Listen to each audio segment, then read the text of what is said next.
Hi, my name is Lynn and welcome back to the channel. El Tablero de Jesús was played by Spanish monks in Andalusian monasteries in the 15th century. However, in 1458, Pope Sylvester V put a ban on this game, and this game was banned until the early 20th century. Then fast forward to the 1970s, where this game found its popularity within the SCA, which is known as the Society for Creative Anachronism. My first experience with this game was when I performed for 10 years at a magical dinner at a local university. This game was a very simple, easy to explain dice game that the performers would play during the pre-show. The pre-show would last for about a half hour, and so it was a chance for patrons to come and meet the performers before the show actually started. And so patrons were able to walk around, have some wassail or have some eggnog, and you might have a juggler juggling, or there was a puppeteer with puppets, and we had a table set up with this game. And again, it's a very simple, easy to understand dice game that has a historical basis. Or does it? It actually come to find out that this game actually was a hoax. This game was created by Peter Swift in 1971. He worked for the Family Circle magazine, and this game was mentioned in the New York magazine in the December issue in 1971. So prior to 1971, this game didn't actually exist. But even though it did not actually exist in history, it still has found its place within the SCA as just being a fun dice game or drinking game. It is especially popular in the Kingdom of Antir. Players each roll 2 dice, with the higher roller choosing who goes first. That's a 6, or 6 and 1, that's a 7. And that's a 7, so I'll try again. 9.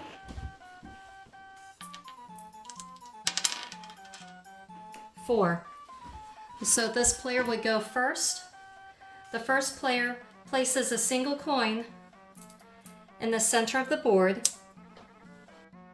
Then both players place coins in the left 3 most column of their back row. And then this player, so you want to do the bottom corner here and the bottom corner for player 2 over there. The first player then rolls both dice and moves any 2 coins up or down a column the exact number rolled. The player must move 2 coins, 1 per die. The same coin may not be used twice. So I've rolled a 5 and a 6. 5 and 6, that is 11. At any point, if a player rolls a 7, 11, or 12, their turn is over and the dice passes to their opponent. So now as player 2, I'm rolling the dice, and I have a 3 and a 1, that is 4. And as it is, I can move coins up or down. Each coin can only be moved once per die. If I get 2 or more coins in an adjacent column not in the home row, then I may choose to take the coins and end my turn, or I can continue rolling. However, if I take the coins, then the opponent must fill in the empty space and then start their turn. Since I have rolled a 4, I'm going to move this one 3 spaces, 1, 2, 3. This is that adjacent row that I was just talking about. And now I need to move another coin once. So if I wanted to, I could take these 2 coins and automatically take it and end my turn. So now it goes back to player 1. And then player 1 must put 2 coins on the board. And now player 1 gets to have their turn. If you noticed, as player 1, I put in the 2 empty coins on here in the home row. Whenever the other player takes coins off the board, then the person putting the coins on the board puts it in their home row. Sorry, that rolled away. That is a 5 and a 2, that's a 7. and player 1 has already lost their turn. If the player is unable to use both dice, he moves neither coin and loses the dice to his opponent.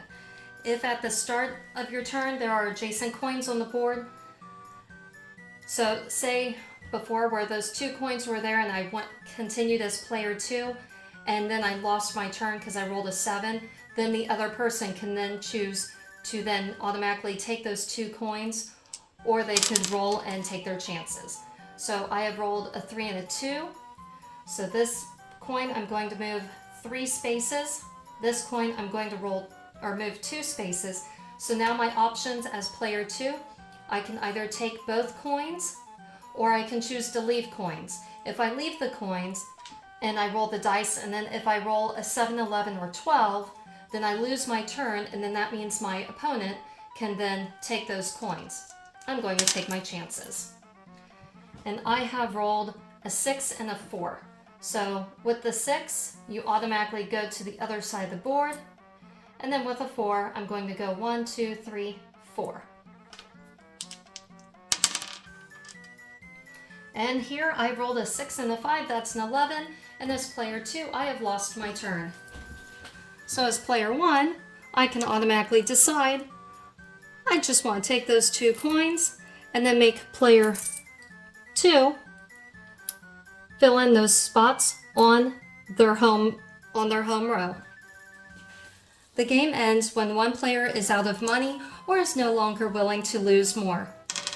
The game is most often played with alcohol instead of coins.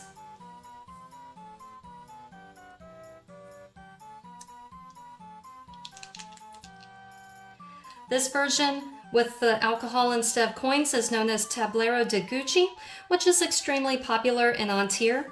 And what you would do instead of using coins, you would use shot glasses.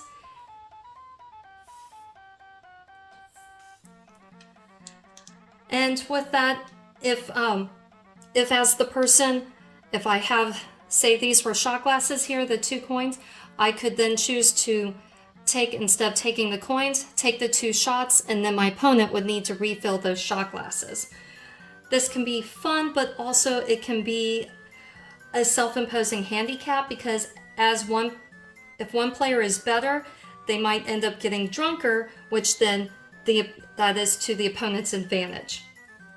But you are drinking your opponent's alcohol.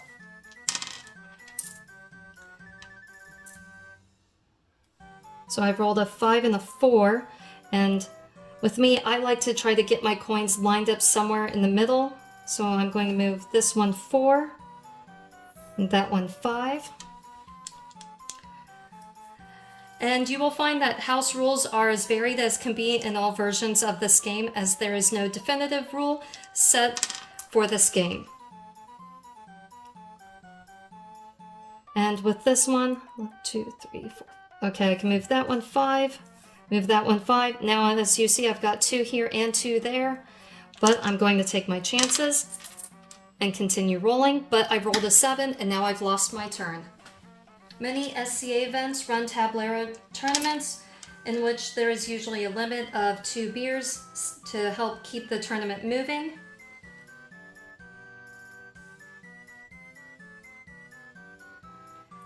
In the drinking version of the game, there is the addition of the queen's number. A lady at the table rolls 2 dice, and this number becomes the queen's number. Upon rolling the queen's number, the player who rolled it should take a shot glass from the board, raise a toast to the queen, and then put the shot glass back on their opponent's fill line, which is the back row or the home row.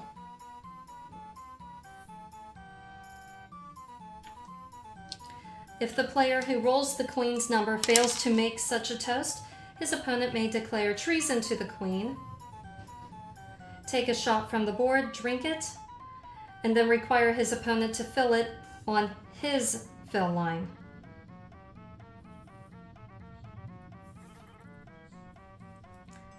The player who rolled the queen's number then retains the dice and plays, or the play continues until the queen's number is a passing number, such as a 7, 11, or 12.